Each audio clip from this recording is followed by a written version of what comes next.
This is the Space Shot, episode 24 for June 7th, 2017. Fraunhofer Lines. Hey everyone, welcome to the Space Shot, your daily space history, pop culture, and news fix. I'm John Molnix. Earlier today, NASA announced its newest class of astronaut candidates. 12 men and women were selected out of an applicant pool of over 18,300 people.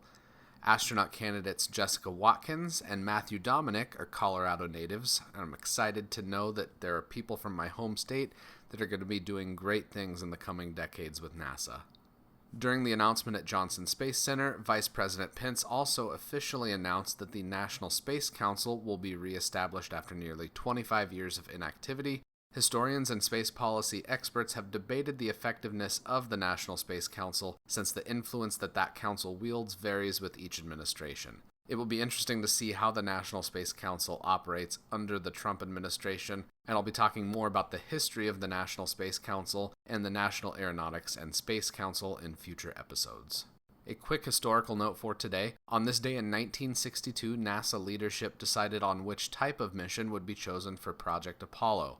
There are three types of missions that were considered: the direct descent, the Earth orbit rendezvous, and the lunar orbit rendezvous. In a future episode, I'll be diving into those three types of missions in more detail. On this day in 1826, Joseph von Fraunhofer died at the age of 39. Fraunhofer was orphaned as a child, so he took an apprenticeship as a glassmaker. It was during this time that he was almost killed during a building collapse while at work, and in the aftermath of that building collapse, Fraunhofer caught the attention of Prince Maximilian Joseph, who would later become the King of Bavaria. The prince gave Fraunhofer a small sum of money, which allowed the young Joseph to buy his release from his apprenticeship. He was then able to go to school and also to buy a grinding machine in order to continue producing glass and optics. Over his career as a glassmaker, Fraunhofer was exposed to and slowly poisoned by the heavy metals that were used in the production of glass and optics. Even though he died at the young age of 39, his contributions to science were numerous and very important. He developed a new type of glass that was used in telescopes, allowing for a higher quality optic that had fewer imperfections than other types of glass at the time. The achromatic lens he designed ensured that all of the colors of the visible spectrum get focused on a single point, which produces a clearer and less distorted image. Fraunhofer also invented the spectroscope, which allows for the investigation of various parts of the electromagnetic spectrum. The part of the electromagnetic spectrum that humans can perceive with our eyes is called the visible spectrum. Visible light includes wavelengths from roughly 390 nanometers to 700 nanometers, and these different wavelengths give us all of the colors of the rainbow. During his work with spectroscopes, Fraunhofer discovered hundreds of dark lines along the solar spectrum.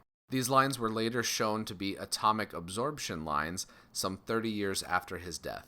The atomic absorption lines of different elements leave unique markers, like fingerprints, that scientists and astronomers can use to identify different atoms, elements, and chemicals, among many other things. These lines are referred to as Fraunhofer lines in his honor. Astronomers use spectroscopy to study the composition of stars, planets, asteroids, comets, anything that telescopes can be pointed at. We can learn about the composition of the atmospheres of exoplanets, even though they're dozens of light years away, by using spectroscopy. One of the primary scientific objectives for the Skylab missions was the use of the Apollo telescope mount and its 8 major scientific instruments. The telescope was designed to be a solar observatory, viewing our sun in the visible to X-ray spectrum. The large number of scientific instruments that were part of the Apollo telescope mount meant that the system required a significant amount of power, on the order of 2 kilowatts, which was supplied by the 4 40-foot-long windmill panels attached to the Apollo telescope mount. During observations, these solar panels were used to power the scientific instruments on the ATM, but before that, they played a critical role in saving the station when its primary solar panels were either destroyed or unable to be extended. The images that were captured by the Apollo telescope mount were recorded on photographic film. Some of the film canisters had the capacity to store up to 16,000 frames of film, and according to NASA, of the 6 ATM experiments that used film, over 150,000 successful exposures were obtained.